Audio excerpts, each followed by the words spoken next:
Welcome in TNC on a Wednesday night. We're live, and this is Clutch Time Sports. Now, here are your hosts, Banker and maybe Anderson.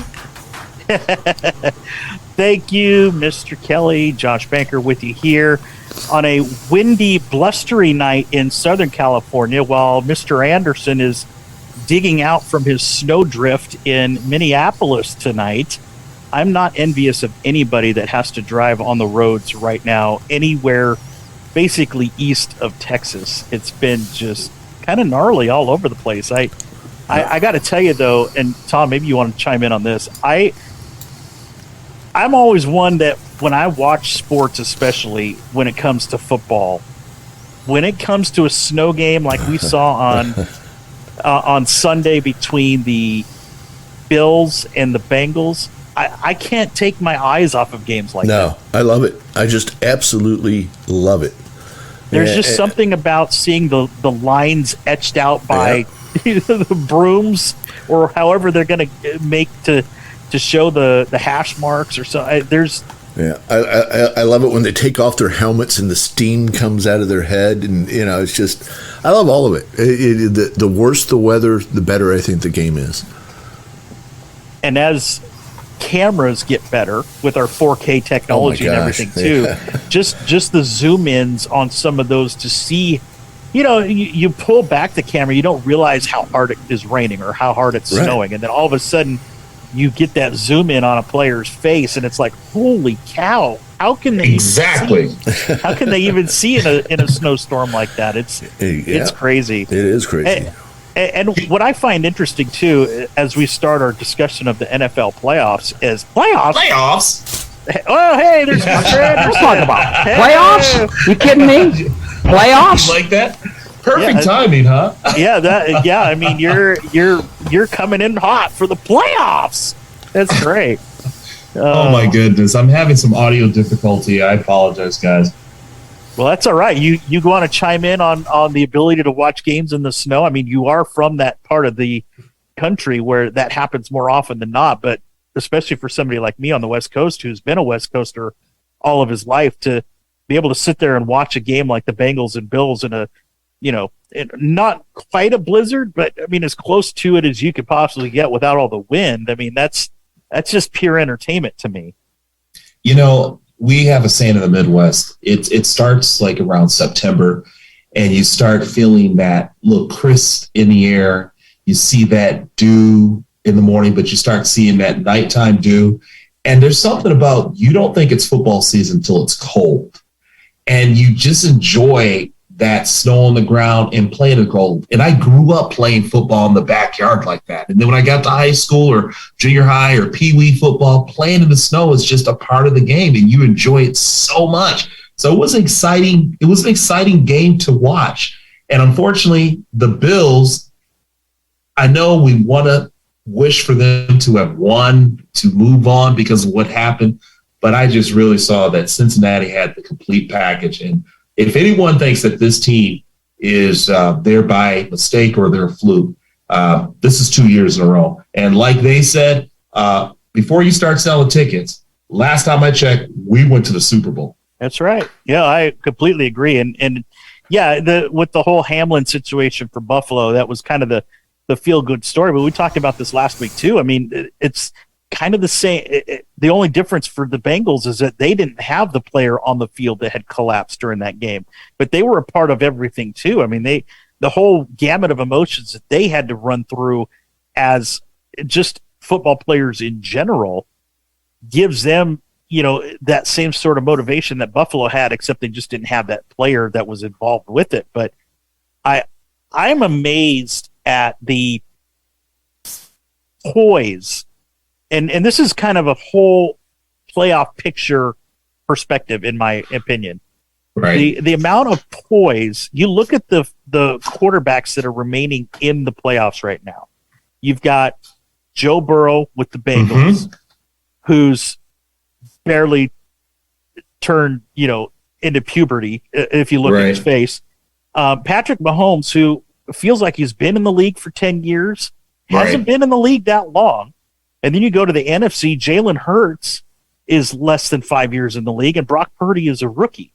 The poise that these quarterbacks are playing with is just off the charts. It is ridiculous. And I mean, JB, let's talk about your guy for the 49ers. This kid, he reminds me of, people are talking like they've never seen this before. Well, there was a guy by the name of Kurt Warner. We've seen this before. And it just shows you that just because you come in, you're not this, you're not that. I mean, what is he, 8-0, 7-0, 6-0? Yeah. Yeah, he's doing great. It's awesome. It's a great story. It's a feel-good story. And to me, if you're a kid out there that's watching football and no one is looking at you and you don't think you can go somewhere, these kind of stories just shows you that it's up to you.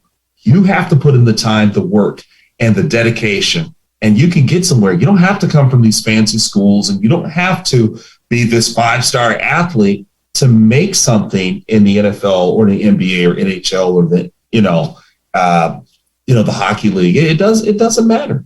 And it's funny that you mentioned Kurt Warner because, yes, you have to have talent, but you also have to have the right opportunity. And yes, obviously, Brock Purdy has to come in after Trey Lance gets hurt and then after Jimmy Garoppolo gets hurt. Right. You have to be ready at any point to come in, take the keys to that car, and see where you can go. I mean, Kurt Warner, perfect example of that, like you mentioned. Trent Green goes down, and you go in and win a Super Bowl with the Rams to where you're like, well, we can't not have this guy be our quarterback anymore, right?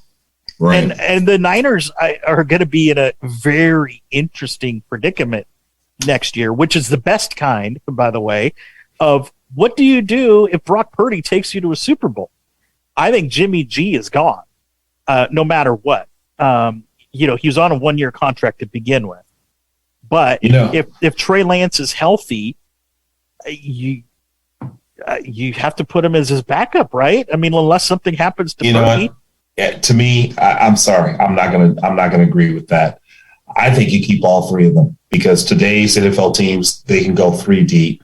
And you know how I feel. I'm not a 49er fan. I am a serious Pittsburgh Steelers fan. But with all honesty, like I said, Jimmy G, if you look at his numbers around the league, he's right in the middle of the pack. He is right there. And, we tend to forget how many people made the playoffs. How many teams made the playoffs this year and every year? Yeah, the 14 for this year. But I in a perfect world, yes, you would want to keep all 3. But Jimmy G is going to command some dollars out there this year. And you can't give Jimmy G starting quarterback money and have him be a second or third string guy. You just can't. Not in this league. And if Brock Purdy takes him to a Super Bowl, you've already tied up money in Trey Lance. You can't tie up money in Jimmy Garoppolo too. Well, what's his guarantee? I don't even know what Garoppolo's. Well, he had a 1 year. He had a 1 year contract. So he's. How much was it? I think it was $8 million for this year. Okay, so the question would be, who would take Jimmy G then? Oh, there's got to be a handful of quarterbacks that would take Jimmy G. Would the New York Giants take Jimmy G? No.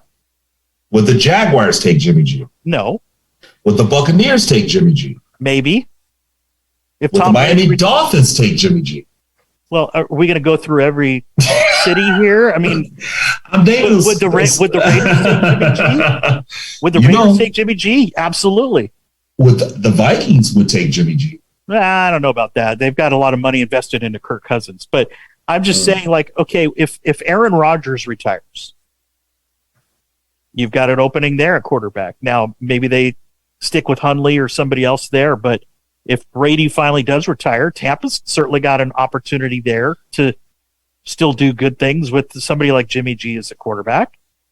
He's going to command some money somewhere for sure. And I just don't think the Niners, being that they've gotten to the point where they have with a rookie quarterback, have the ability to keep Jimmy G on as a backup and pay him starter money. They just can't do it. I wouldn't do it. If I'm John Lynch, that's money better spent elsewhere. Yeah, I can't say anything against that, but I think there's going to be a lot of quarterbacks that are out there next year. I mean, we still got Lamar Jackson who didn't sign. Right. I think at the end of the day, that's going to cost the Ravens because I think a lot of teams are going to come after Lamar Jackson. I agree. I agree. So- And who knows whether that injury for Jackson will prove to be a money maker for him or a money taker for him.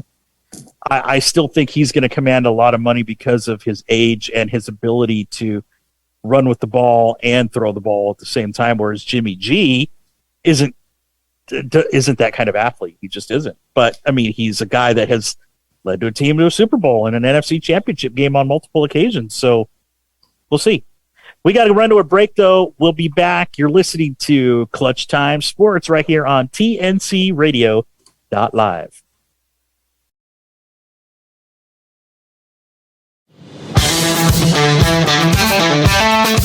I'm Shelley Johnson with Kathy Tuccaro. You can hear us Tuesdays on TNCRadio.live at 8 p.m. Eastern on Women Road Warriors. And don't miss Steve Summers' Overnight Drive right here on TNCRadio.live. Weeknights, midnight to 5 a.m. Eastern. Brought to you by Hot Shot Secret. This blog is brought to you by the Truckers Network at app.thetruckersnetwork.net. 5 awesome tips for finding safe overnight truck parking. Truck drivers face many challenges in their career, and finding safe overnight truck parking is one of those challenges. After the tragic murder of truck driver Jason Rivenberg, Jason's Law went into effect to help protect the thousands of truck drivers who need to find safe overnight parking. Although Jason's Law was put into place to help drivers, safe truck parking continues to be an issue for truck drivers across America. We've put together a list of tips that'll help you make the process of finding safe overnight parking easier for you. Plan your trip.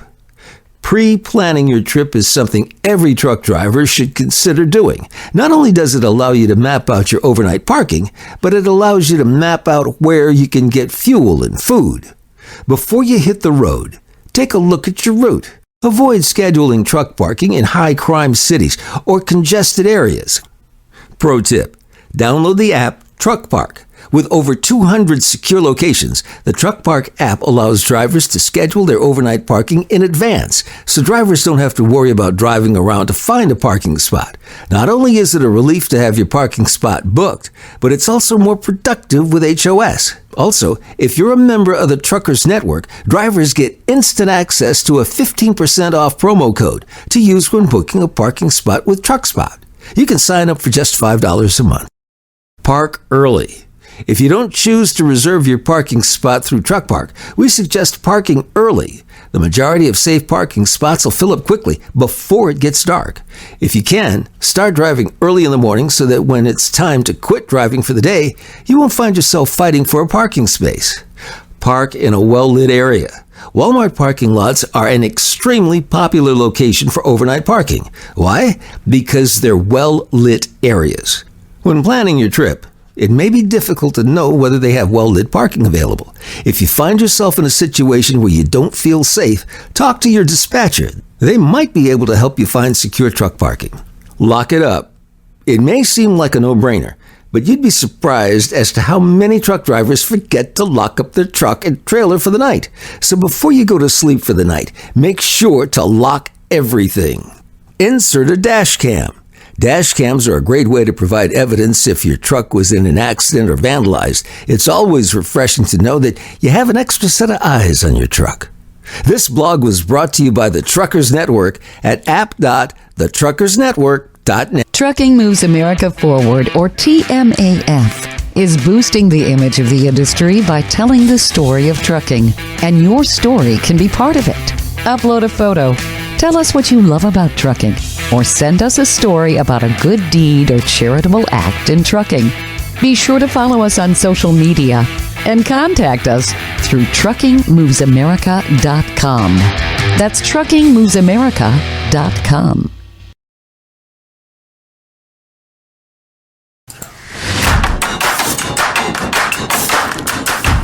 Welcome back in, TNCRadio.live. This is Clutch Time Sports with Anderson and Banker. And guys, as we go forward here, got a couple questions for you. Need your opinion on some things. Uh-oh. So this is, we'll call this part of the segment, the producer seeks opinion. Something. We got to come up with a name for it. So I have not asked either one of you these questions. I have no idea how you're going to answer them.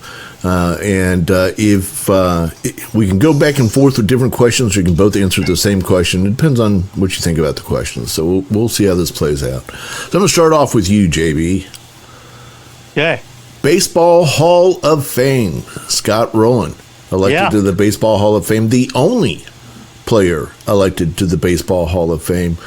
Do you believe that the baseball writers have it right, or only having 2 players elected to the Baseball Hall of Fame in the last 3 years, the first time they've done that since the mid-'60s, is that maybe they're being a little sanctimonious? I find it interesting because I think we're kind of at a crossroads in baseball to where it's hard to look back on history between, let's say, the mid-'90s to 2010-ish or so. And Scott Rowland's a perfect example because 282 lifetime hitter, didn't hit 400 home runs. You wouldn't necessarily look at him and go, wow, that guy is an absolute surefire first ballot Hall of Famer. He's not, but he's one of those clutch time performers. Played very well for the Phillies and the Cardinals in the playoffs in the World Series. Am I allowed to do that playoff thing if it's not football? Sorry, No, Jim Mora. no. Rest in peace.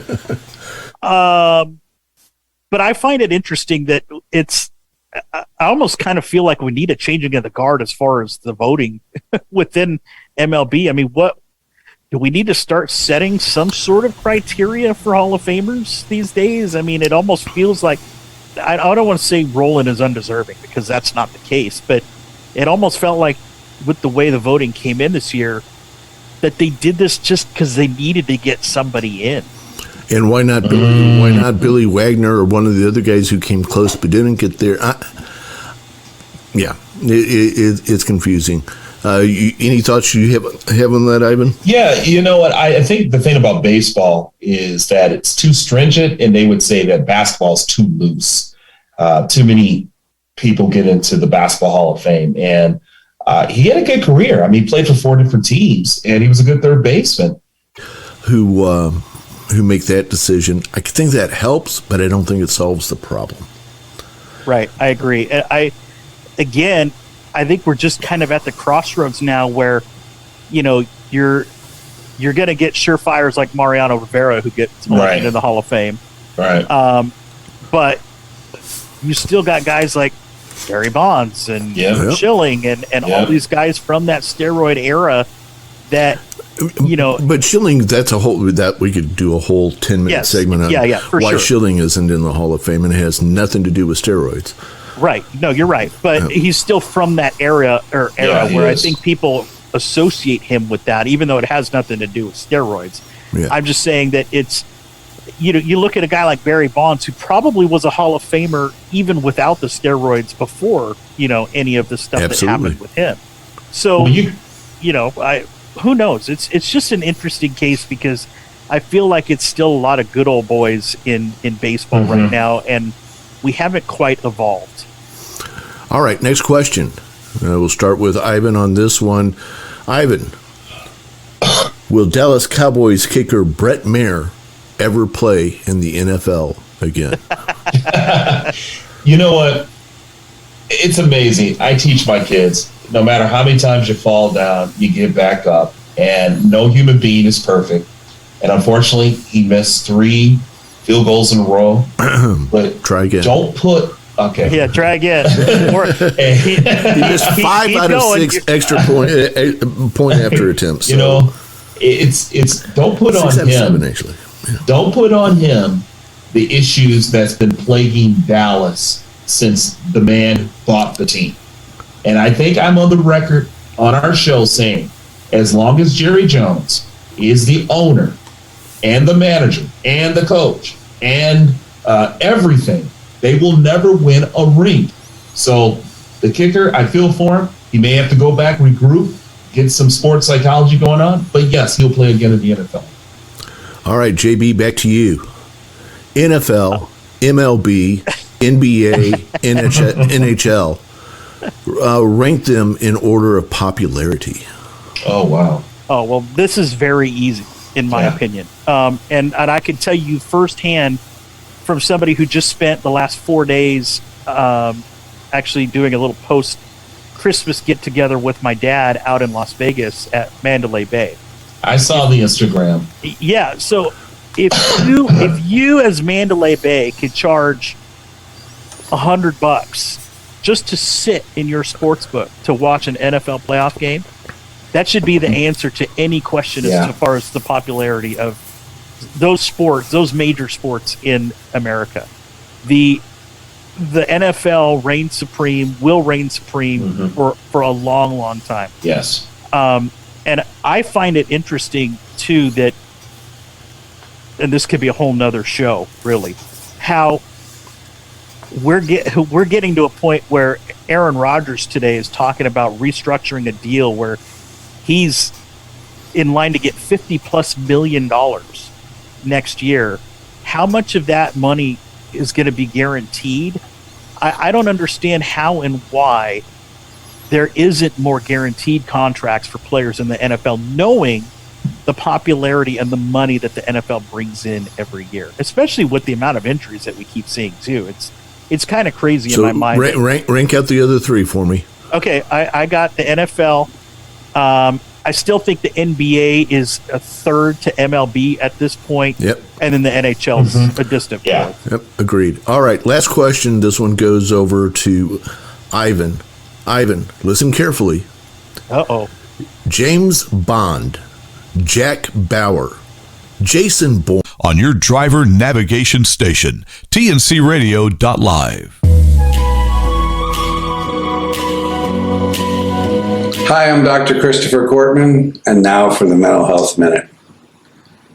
In part one, we were talking about stress, and I shared a story about how some people actually escape stress by jumping out of an airplane with a parachute. For most of us, that would be an experience that would create stress. So, what in the world is stress? Stress is a specific reaction in the body to a non-specific stimulus, meaning anything can create stress for someone if they perceive it as a threat. Now, what happens when we're stressed is that the body is preparing us to do one of two things, either to fight or to flight. And most of us understand that best when we think of an example like seeing flashing lights in our rearview mirror. We automatically know how it feels when that police officer is bearing down on us and we need to pull over. You know, our hearts start racing and our chest gets constricted and tight, and you know, our breathing becomes rapid and shallow, and the blood's pumping to the major muscle groups, you know, chest, back, arms, shoulders, again, preparing us to take some action. And if you follow that scenario all the way through, whether or not the police officer pulls us over or is aiming for the next guy, usually minutes later, the stress response stops. You know, we return to normal, to equilibrium. And, you know, it was just there for a burst, that whole fight or flight. That's called an alarm reaction. There was a professor at the University of Montreal, a guy named Hans Selye, who studied what he called the GAS syndrome. GAS, not the kind that my kids complain about, but GAS stands for the General Adaptation Syndrome. And that's how the body prepares and deals with stress. So the very first stage of stress is this alarm reaction where we go into fight or flight. I'll take you through the next two stages and then what we could do about stress in the upcoming videos.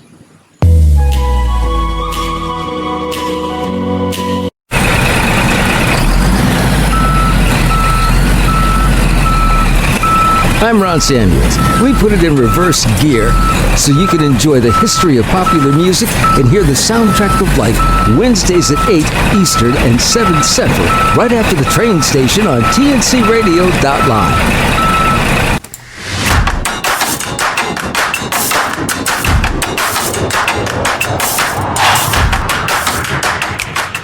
Welcome back, TNC Radio.live, Clutch Time Sports, with the best walk-in music of any show on TNC Radio.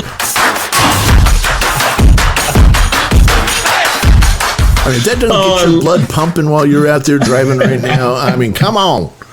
I love it. Hey, just before we get to our real thing that we'd like to talk about, don't forget to check us out on Instagram and, of course, the Little Birdie Twitter. Go ahead and talk to us on Clutch Time TNC. We'd like to hear from you. We'd like to talk to you. Give us some sports ideas, some things to talk about. But you know what time it is. You know, we're going to rock the baby a little bit like Steph Curry. We're going to make some touchdowns. Ladies and gentlemen, it's that time of the hour. That's because in the last 4 years, we done won. Trey Ray. Rang number 1. Welcome back, everybody, by the way.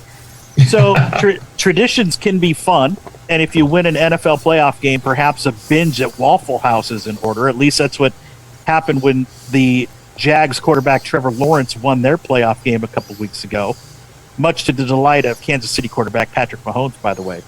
But when you can get community more involved, that's extra special. So last year, after their first playoff win in 31 years, Cincinnati Bengals head coach Zach Taylor began a tradition that he says is never going to die by dropping off a game ball to a local establishment there in the Cincinnati metro area. After Cincinnati beat Baltimore for their first playoff win this season, he went to the Blind Pig, commandeered the mic at the DJ booth, and then saluted the team's supporters there at the Blind Pig. That ball was one of 6 that the Bengals handed out across the community over that weekend to help celebrate their win. And believe it or not, winning a playoff game this year and last year was the first time that they have won a playoff game in back-to-back seasons in their history. Did you know that? Even when the great Jim Brown was there, they never done that? The Bengals? Oh, sorry. I was thinking the Browns. Sorry. Well, sorry. No, he's a Steelers fan, folks. Don't mind him. He's just a Steelers fan. He's blinded by he's blinded by the silver or not silver, the gold and black. Don't you ever say those the silver and black. Yeah, that's a major faux pas on my part. Okay, rang number 1 was that. Rang number 2. Ivan, I don't know if you heard this, but another potential GOAT has decided to hang them up for real, for good. So here's a shout out to Maya Moore, who officially retired from basketball. She left the WNBA officially in 2019 to focus on social justice issues and helped overturn the conviction of a family friend, Jeremy Irons, who she believed had been wrongfully imprisoned since 1998. She helped secure his release in 2020 after leaving the WNBA in 2019, and eventually she and Jeremy got married. Mm-hmm. So Moore is one of just 4 players to win the Gatorade Player of the Year for high school, the Naismith Player of the Year for the NCAA, and the WNBA MVP, joining Candace Parker, Brianna Stewart, and Tina Charles. Now, Moore's accomplishments between college and the NBA are stunning, and that's to say nothing about her 2 Olympic golds and 2 EuroLeague titles as well. And at UConn, she won 2 NCAA championships, was a 2-time Player of the Year, and is one of 2 players to be named to the AP All-America first team for all 4 years, joining Courtney Paris of Oklahoma. Ivan, she went 150-4. Wow. At UConn.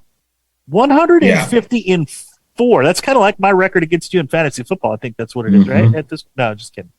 And she's also the Huskies' all-time leading scorer, obviously. And with the Minnesota Lynx, she won a record-tying 4 titles, won Rookie of the Year, MVP, 5-time All-WNBA first-teamer, and 3-time All-Star Game MVP. She's also the only player in the top 25 in points scored with fewer than 300 games played. So, yeah, GOAT.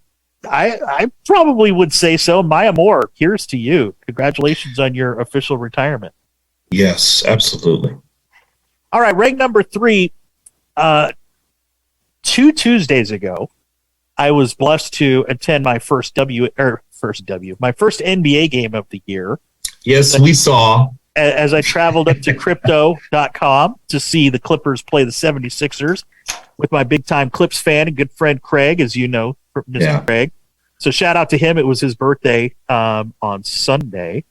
Also got to say hi to show favorite Joey Lynn. Wow, I don't know. You had a flashback. It is faux pas ranks here tonight. Joey Lynn from SI before tip-off. Got to say hi to him as well, so shout out to Joey Lynn. Joel Embiid scored 41 and drew MVP chants among a fairly heavy Sixers crowd there in LA. But what stood out and what likely doesn't get reported enough was a young fan who had come from China to the U.S. that sat in front of us and was a big James Harden fan. Now, we got seats, 6-7 rows behind the Sixers bench. Now, this young fan made a sign, had a fake beard on, and easily had the most energy of anyone within earshot of where we were sitting. And with a minute left to go and the game in the bag, Harden stripped off his bright red playing shoes, gave them to an assistant, who then gave them to that fan for a souvenir. That's awesome. You'd think that guy had won the lottery, and maybe he did.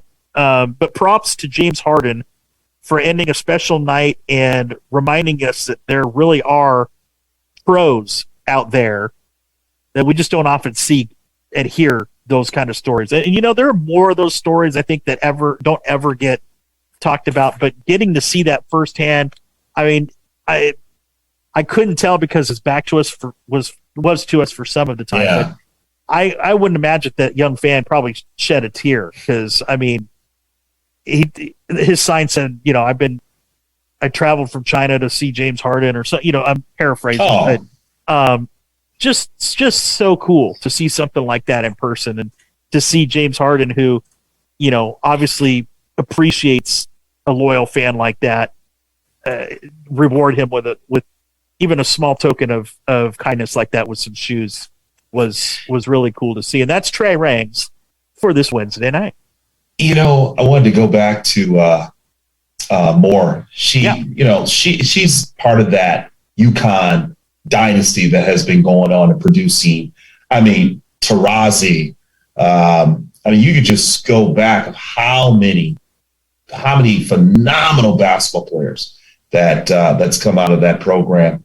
And you think of two major programs when it comes to female basketball, and that's Tennessee and UConn. Both those programs are just stellar. And now you got Dawn Staley down for, I think it's South Carolina Gamecocks. Yep. She started to build a reputation down there and put that school on the map when it comes to female basketball. And it's exciting to watch. I think women's basketball is the best game under the rim you'll ever see. Of course, some of them are getting above the rim and bringing it down. So, yeah, and that Maya Moore story is not one that you probably hear a lot out there because she has been out of the public limelight for a while as far as an athlete is concerned. But when you hear about an official retirement like that, and then you go back and look at all of her accomplishments, you were like, "Wow, really? 154? Seriously? It's crazy. That's crazy." I mean, those are numbers that are video game numbers in all seriousness. It's still, I mean, how do you, I mean, it's just ridiculous. Amazing. So congratulations. Yeah. And then the last story with James Harden, I mean, I think we sometimes forget, and I think that's what Hamlin did to a lot of people. I mean, we all remember where we were when he went down the field. I think JB, you and I and quite a few of our friends were on WhatsApp kind of talking about it as it was happening in real time. But it really reminded people that athletes are human beings that put their pants on one leg at a time, and issues that they deal with their bodies or their mind is just like you. And I think we sometimes forget that if you're one fan and you're in a stadium, you got to times that by 1,000. And you're one person, and you're supposed to be able to reach out to that many people. on every 3 days, and sometimes back-to-back days. It's a lot. I mean, you're asking athletes to be these incredible physical specimens on the court or the field or the diamond. And then at the same time, you want them to be genteel to talk to everybody. And you just think about being a human being. You get up some mornings, you don't feel like talking to anyone. That's just being human. So props to him, and props that people need to realize that these are people that get up every morning, brush their teeth just like you.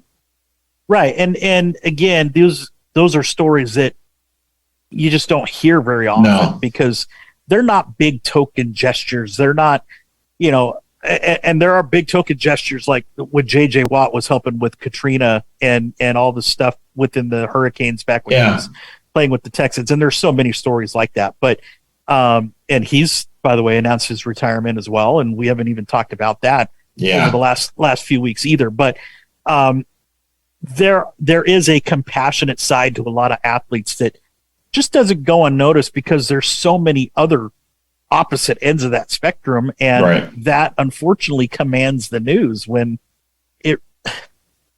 we don't need any more of that, honestly. We'd rather have the opposite side to see the positivity and the brightness of what is happening in the sports world. And that's kind of been our theme really as our show has progressed as well. We could easily be talking about drug stories or, stuff with rape allegations. Yeah. But you know what? We don't want to focus on that. No, what good does that do anybody? Nothing. It puts nothing in the ethos that's good. Nothing that's positive. And, Hamlin was, I think what I really like about his story is that here's a guy that was drafted in the fifth or sixth round. And, and with all honesty, he had to earn a spot on that team. And yet what little, we know how, we can talk about this. I always want to talk about guaranteed contracts in the NFL. What little money that he's making, this guy starts a fund, a GoFundMe for kids. Nobody knew he had no one ever knew he had that. Yeah. It wasn't announced all over television in the world. Only when he went down that people were like, hey, this guy's been giving back in his community since he was in college. It's been important to him. Yep. And, it was a real blessing to see people come out and realize that what little he has. So, you got the NFL name and the shield behind you, but we already know the players that make all the money in the NFL, and he was not one of them. And we promised to leave Mr. Tom Kelly's opinion and James Harden out of the equation because he's and all that. But we got to go back to the playoffs because we got Super Bowl predictions coming up here, Mr. Anderson. We got to talk about that in our final segment. You are listening to Clutch Time Sports right here on TNCRadio.live. Central, 4 p.m. Eastern. This blog on TNCRadio.live is brought to you by the Truckers Network at app.thetruckersnetwork.net. 4 things to consider before becoming a hazmat tanker driver. The demand for truck drivers is higher than ever. There are many different types of truck driving jobs. Whether you're a new driver or if you already have a couple of years' experience, it's never a bad idea to get new skills and endorsements. Hazmat tanker jobs are one of the many truck driving jobs. If you're considering becoming a hazmat tanker truck driver, here's some things you should know. What is a hazmat tanker? Hazmat truck drivers haul, deliver, and dispose of hazardous materials. Hazardous material can include things like gases, explosives, corrosive chemicals, poisons, and radioactive materials. Hazmat tanker drivers are not limited to hauling only hazardous material. They can also drive a non-hazardous tanker. Have the right requirements. Becoming a certified hazmat tanker driver will require you to add specific endorsements to your already existing CDL. You'll have to undergo training that is specifically designed for transporting and handling hazardous materials. After obtaining your CDL, you'll have to go through a background check and complete the application requirements. The application requires ID proof of being at least 21 years old, proof of citizenship or legal residence, a medical exam and eye exam. You must pass the hazmat knowledge test too. It's more stressful. Regardless of what you're hauling, being a truck driver is a stressful job. Safety is a top priority for truck drivers, especially for hazmat tanker drivers. Hauling hazardous material means that accidents or spills are much more severe. Hazmat tanker drivers are under much more stress and caution than drivers that haul non-hazardous material. Drivers need to be extra careful and need to plan their routes before driving. It requires a lot of skill. Truck driving is a difficult career, and it's not for everyone. Being a truck driver already requires a lot of skill. For hazmat tanker drivers, there are specific skills that you'll need in order to be successful. Aside from the technical skills, hazmat tankers should also have personal skills. Some personal skills include being punctual, detail-oriented, and patient. These skills will make you a better driver in the long run. You make more money. Hazmat tanker drivers make more money on average. This is because more experience and skills required to haul hazardous loads. According to Salary.com, the average salary for a hazmat tanker driver in the United States is just over $63,000 a year, but the average salary range falls between $55,000 and $72,000 a year. Salary varies from education, certification, experiences, and additional skills. This info blog was brought to you by the Truckers Network at app.thetruckersnetwork.net. I'm Hope Savara. Join us on TNCRadio.live at 7 p.m. Eastern with Building Strong Minds with your host, Dr. Christopher Cortman.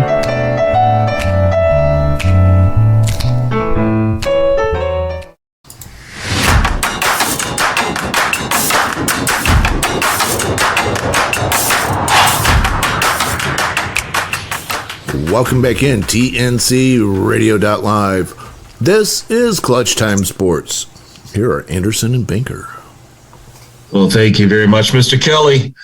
JB, let's jump right into it because, it has been such a fantastic year, and I have to kick it off with college football and the NFL. They both have just given us something new, and you can see the change of the guards in the NFL where we're talking about teams that, if you really think about it, we would not be talking about these teams 4 years ago, 5 years ago.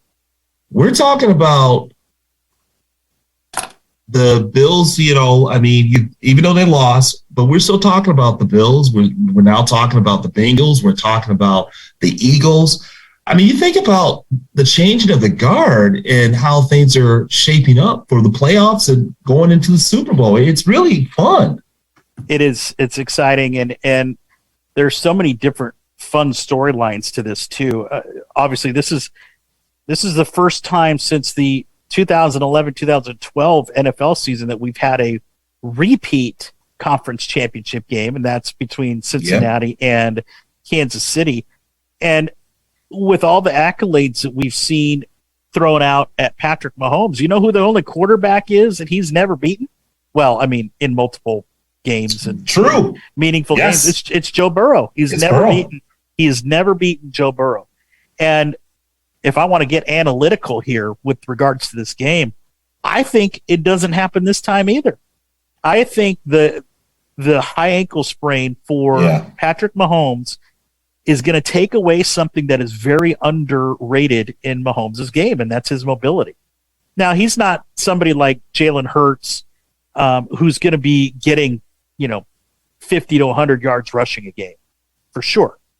But I think an underrated part of his game is his ability to get out of the pocket, make some of those sidearm funky throws that perhaps a regular quarterback, 99% of quarterbacks don't make. And if he's not mobile enough to do that and has to stay in the pocket, he's still a fantastic, phenomenal pocket quarterback. But I think the Bengals have a chance here to pull off another upset and get to the Super Bowl for the second straight year. What do you say? I can't disagree with you. So my take on this is that the Bengals, it's up to them if they're going to be a great team or their worst enemy. And we're here again. You're one game from going to the Super Bowl. Are you going to play loose and just do your normal thing? Or are you going to play tight and make changes and do things that your team normally doesn't do and try things that your team normally doesn't try. That's usually when teams get in trouble, i.e. University of Michigan. But it's really going to be up to the Bengals. And I agree with you. Mahomes, when you have and I've had a high ankle sprain, it's one of those things that you can continue to play on while you're playing. But boy, oh boy, the minute you get off of it, you wake up the next morning and you go to put any kind of pressure on it and you feel it like someone just put 1,000 needles in that area. Right. So I unless they're doing something that I'm not familiar with, I don't think he's going to be 100%. And he may not be able to go. He may try to go a quarter or two. And he may find himself pulling himself out and putting in his backup. Well, he was at practice today. And I agree. I don't know. It's the AFC Championship game. So if he's going to play the first quarter, unless something else happens to where he's debilitated that injury to the point where he actually can't put any weight on it and walk on it, he's going to keep playing no matter what, because adrenaline just does that to you, especially in a championship game like this. But I really like the Bengals, the way that they responded against Buffalo, because the whole talk of that game was that the offensive line was so beat up, they were missing 2 starters and they weren't going to be able to protect Burrow. Well, you know what? They've got just as many weapons as Kansas City does on their offense. In fact, I'd venture to say they've got more. They just don't have Patrick Mahomes. But you know what? Joe Burrow is not that big a step down to anybody in this league. No. And I think their experience of winning in Kansas City last year helps them to do it again this year. So I agree with you. Okay, we only got a couple minutes left. Yeah, 49ers Eagles. I'm going to let you start with this because obviously I could talk for a whole hour on the 49ers Eagles if you give it to me. As I told you at the beginning, my pick was Jalen Hurts to have an outstanding season. But I'll tell you what, I didn't expect the Eagles as a team to click like this. Yeah. They are clicking on all cylinders. You did? I did. That's what I'm on record for is August the 20th. Okay. The Eagles go all the way. Well, I think they're going to go all the way. And I'm sorry, JB, the 49ers are not going to have an answer for Jalen. He is just, he's a triple threat. And when you have a player like that, usually you waste a man or two on spying on the quarterback. And so he can flip it out. He can run it. He can hand it off. I mean, there's just so many things that this team can do. And if they continue to play as loose as they've been playing all year, I think they beat the Eagles easily by 10, 15 points. You mean the 49ers? 49ers by 10, 15 points, maybe even 20. I'm confused. Are you saying the 49ers win? I'm sorry, I'm saying the Eagles win. The Eagles win. The Eagles blow the Niners away by, I would say, as much as 20 points. So I said from the very beginning, it's going to be, and I've just believed it from all the way through the offseason that it's going to be the Eagles. But that said, I'm going to take JB's side for just a second. If there is any team in football that does have the defense to corral the Eagles, it's the 49ers. Possibly. JB? Okay, my 2 biggest takeaways for this game are, 1, Kyle Shanahan's playoff experience compared to Nick Sirianni's. When the pressure gets the tightest, who's the head coach you want to have on your sideline? He's coach of the year. There's no doubt about it. Yeah. Oh, yeah. So and sorry, New York Giants, but there wasn't a time where I think the Eagles felt any kind of pressure in that game last weekend. No. So the Niners are battle tested. Now, I keep waiting for Brock Purdy to fold like the rookie quarterback that he is. I just don't see it yet. And I think he's got enough pieces around him, including Shanahan, to help keep them afloat and win a close game in Philadelphia. Well, every year we have that one playoff game that you look at and you go, I wish this was the Super Bowl. Yeah. And that's this game this year. Yeah. I do believe. And you know what? I think both of these games could be that. Well, I believe that whoever wins the NFC game wins the Super Bowl. Okay. Mr. Kelly's on record. Whoa. Are you serious? Whoever wins the NFC? Yeah. Well, I guess we'll find out next week. We'll see who's in the Super Bowl. Everybody, thanks for joining us. Clutch Time Sports I am Josh Banker, Mr. Ivan Anderson. Thank you, Mr. Tom Kelly, as well. Thank you to all for listening. We'll see you back here next week right here on Clutch Time Sports. Good night, everyone. Good night.